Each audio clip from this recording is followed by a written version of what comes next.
পিএসএলে একসাথে 3 থেকে 4টি ফ্র্যাঞ্চাইজির রীতিমতো উঠে পড়ে লেগেছে মুস্তাফিজুর রহমানকে দলে ফেরাতে। এমনকি পাকিস্তান ক্রিকেট বোর্ড থেকে তাকে বিশেষ সম্মাননা দেওয়ার ব্যবস্থা করা হচ্ছে। সবাইকে জানিয়ে দেওয়া হবে ফিসকে নিতে হলে দিতে হবে সর্বোচ্চ পারিশ্রমিক। দলগুলোর মালিকরাও মুখিয়ে আছে তাকে দলে পেতে। পিএসএলে মুস্তাফিজের এমন আকাশচুম্বী চাহিদা এবং পাকিস্তানিদের ভালোবাসা নিয়ে বিস্তারিত রিপোর্ট।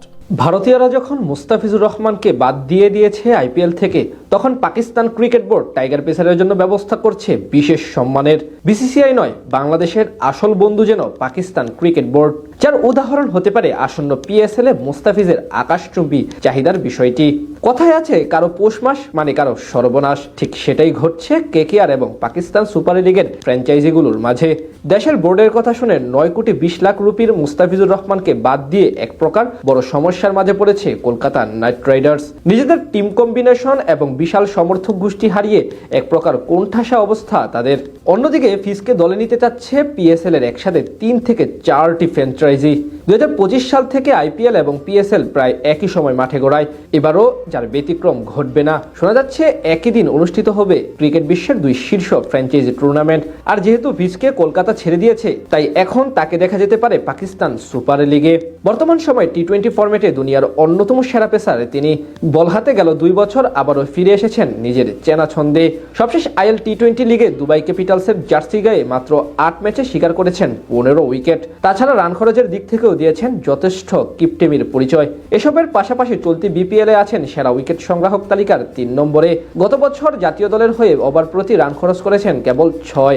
এমন দুরন্ত ফর্মে থাকা ফিস টি20 ক্রিকেটের জন্য যে কোনো দলের জন্যই হতে পারেন বড় ট্রাম্প কার্ড। আর সেই কথা মাথায় রেখেই পিএসএল এর ফ্র্যাঞ্চাইজিগুলো উঠে পড়ে লেগেছে।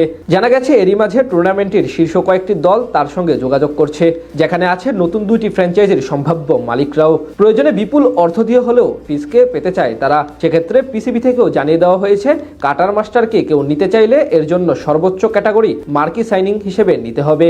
এছাড়া ফিজের মার্কেট ভ্যালু বা ব্র্যান্ড ভ্যালু এবং সর্বোচ্চ সম্মান নিশ্চিতও সচেষ্ট দেশটির ক্রিকেট বোর্ড। বিষয়গুলো নিশ্চিত করেই ফ্র্যাঞ্চাইজিগুলোকে দলে নিতে হবে তাকে। সেখান থেকে বলা যায় মুস্তাফিজুর রহমানের জন্য বাড়তি সম্মানের ব্যবস্থা করেছে পাকিস্তান ক্রিকেট বোর্ড। পাশাপাশি এবার পিএসএল এর সবচেয়ে চাহিদার মাঝে থাকা ক্রিকেটারও তিনি। বিসিসিআই অপেশাদার আচরণ করে সঠিকভাবে মর্যাদা দিতে না জানলেও পিসিবি সেটা করে দেখাবে টাইগার ক্রিকেটারের প্রতি। একেই তো বলে বন্ধুত্ব।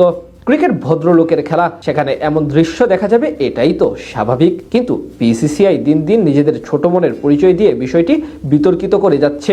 উল্লেখ্য 2026 আইপিএল নিলামের রেকর্ড 9 কোটি 20 লাখ রুপি বা 12 কোটি 45 লাখ টাকায় কলকাতা নাইট রাইডার্সে যোগ দিয়েছিলেন মুস্তাফিজুর রহমান। কিন্তু বিসিসিআই নির্দেশে পরবর্তীতে তাকে বাদ দিতে এক প্রকার বাধ্য হয় শাহরুখ খানের মালিকানাধীন ফ্র্যাঞ্চাইজি।